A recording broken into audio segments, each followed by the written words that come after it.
At my sister's wedding, she publicly mocked me. Then her groom bowed and said, "Ma'am, I'm a major general in the U.S. Army. My sister, Diana, is a captain in the Air Force. We haven't spoken in 10 years. She was getting married and wanted me to attend. When I arrived, I could tell she hadn't changed. She still had that nasty fake smile. And it was only for show." Her fiancé, Adam, was different. He looked nervous and kept glancing at me. As it turned out, he was the reason Diana wanted me there. They met in Afghanistan. He'd lost both his legs in an IED explosion.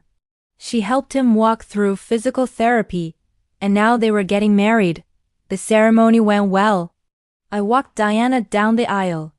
The bride looked beautiful. The groom, handsome, though I couldn't help but notice the limp. He was leaning heavily on Diana. His gaze kept meeting mine, but I wouldn't meet his eyes. There was something about him I didn't trust. During the reception, I sat with some relatives we hadn't seen in a while. They told me they were shocked by Diana's choice of husband. Apparently, he was a nobody compared to my prestigious Thorne family. A lawyer, really. He wasn't even a major. She should have found someone better, they said. Someone more accomplished. I felt a tap on my shoulder. "Nadine, darling, you look so distinguished." "You haven't changed a bit," Diana said with a fake smile. "You look like you've aged 10 years. Come on. Don't be jealous of your big sis. It's not cute anymore."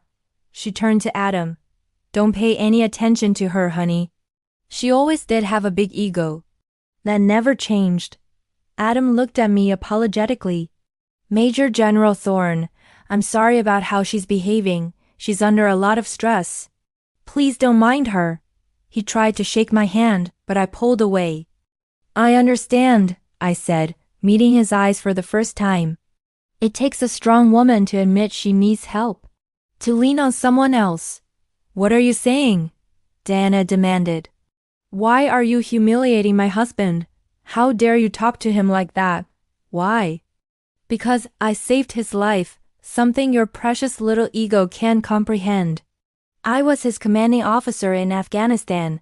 He nearly died from his injuries. I made sure he got the best medical care. I visited him every day in physical therapy. And you slithered into his life and stole him away before he could even walk without assistance. Sorry, Diana, but your precious little victory lap is over. You may have won the battle, but you'll never win the war because unlike you, Adam will never forget what I did for him. He may be physically weak, but mentally he's strong. Unlike you, he doesn't need anyone to complete him. He's a survivor. And survivors don't forget who helped them pick themselves up off the ground.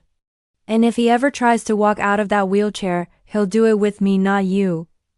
I stood up and walked out. Later, I heard shouting and applause. I peeked through the window and saw Adam standing in his chair. He was looking at me. He took a deep breath and said something. The whole room applauded again. I saw Diana's jaw drop. She looked devastated. When I finally walked into the reception hall, everyone was staring at me. Adam stood up and said something to Diana. She blushed and sat down. I watched as he slowly made his way toward me. All eyes were on us. He stopped in front of me and said, "Major General, I'm sorry about my wife's behavior. She's under a lot of stress. Please don't mind her." I shook my head. "It's all right. She's lucky to have you." "No, you are. You're all I think about waking up every morning and every night. Before you came to my life, I was lost. I'd given up on everything. You saved me, not just physically but mentally. I owe you my life. And there's nothing you could ever say or do that would change that." He was right. I did save him, but he was also right about one other thing. He had no idea how much I loved him. "Thank you, Adam."